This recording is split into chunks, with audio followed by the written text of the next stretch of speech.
So yesterday we were exploring Chain of Command World War II. I'm taking a look at, you've got the rules, and in this vlog we're going to look at Battletech. You've got your rules, you're ready to jump into the narrative, you're ready to start playing. We're physically looking, we're building a checklist of models, terrain, gaming gear. What do you physically need to play the game? What are some of the considerations? What are some of the questions that we want to build that checklist to get you in there? So you've acquired the rules, you're checking it out, you're ready to go. Battletech right now is at a very interesting point. And I say that, I'm going to post up the timestamp on this video, December 2019, because things are going to change in a year. So if you're coming to this vlog a year later, naturally things might be a little bit different and have evolved differently. So as of right now, Battletech has two amazing starter sets. You've got the Game of Armored Combat and you've got the Beginner's Box. These give you a number of mechs. They give you the dice, the rules, the hex maps, literally everything you need to play on there. Literally everything that you need to play. And the sculpts are absolutely fantastic. So right away, you're going to pick up that beginner box. And probably if you're listening to this podcast, I'm going to assume, crunching the numbers, doing the meta, 88% chance that you probably have that set right now and you're exploring YouTube thinking about, okay, where do I go from here? Catalyst Games, which has published them, has completed a Kickstarter a couple of months ago, the Clan Invasion. They also have Inner Sphere Lance packs. Essentially, they are re-releasing 100 plus mechs in plastic, updated sculpts, ready to go. So what that means is you kind of have a decision here. If you want to pick up some of the older sculpted mechs, Ironwind Metals pushes these out. There's older mechs from years ago, actual physical metal mechs. Some of the sculpts look really good. An example would be the Awesome and the Atlas. They're solid. Some of them are a little bit underpowered or a little bit smaller. In my opinion, the Stalker sculpt should be bigger. I mean, it looks really good, but I just think the Stalker should be bigger. So the scale is a little hit or miss on there. The decision you need to make is jumping into some of the older sculpts or wait things out for the newer sculpts on there. And we're about a year and a half, maybe 2 years out before the full release on there. That's the big decision right now, jumping into Battletech, because that's where you're going to move.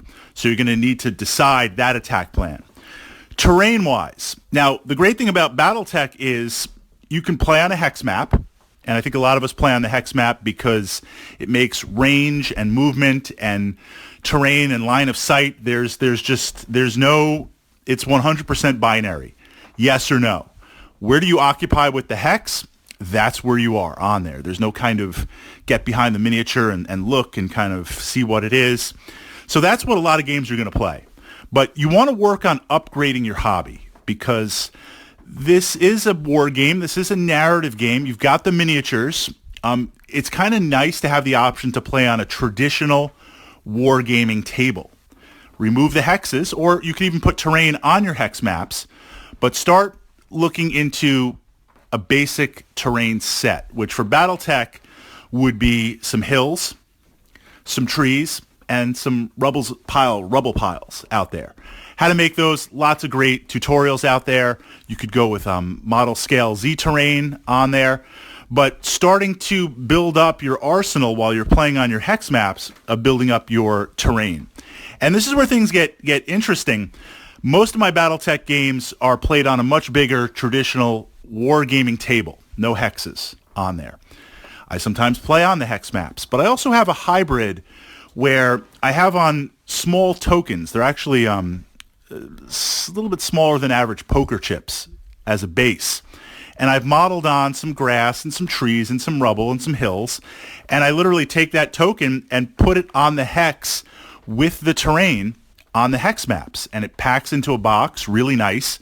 So this way we have the ease of a hex map, navigating a hex map, but we also have the 3D visuals with the 3D mechs. And if a mech enters a forest and it's standing on that space, I take the token up, put the mech on the hex.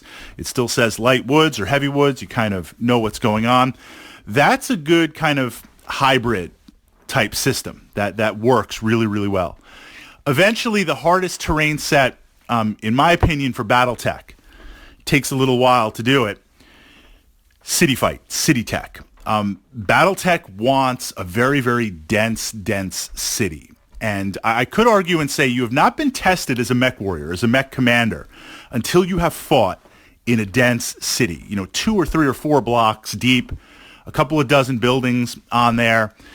Tactically, it is absolutely insane, especially if you add in infantry and vehicles and air support. That, I would say, don't tackle unless you're extremely ambitious or you're a great modeler and you appreciate that aspect of the hobby, maybe from other wargaming systems. Tackle the City Tech later. Work on building your basic terrain box for Battletech. You've got the hex maps and evolve out. But in terms of the miniatures, that's the duality. That's the choice right now.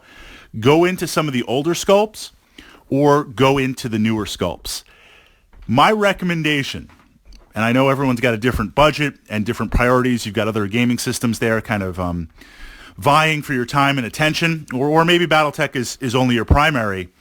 It's going to be a while before the plastics are released.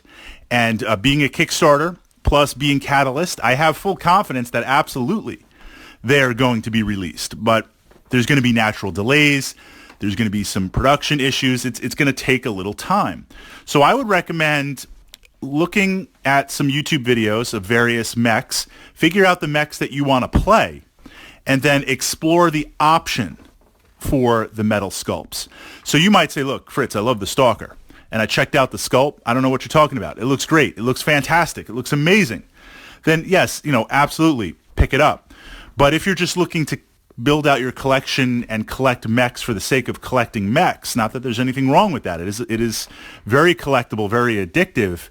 Some of the older sculpts that, if you don't like how they look or you're not really quite sure, it's probably worth it to wait.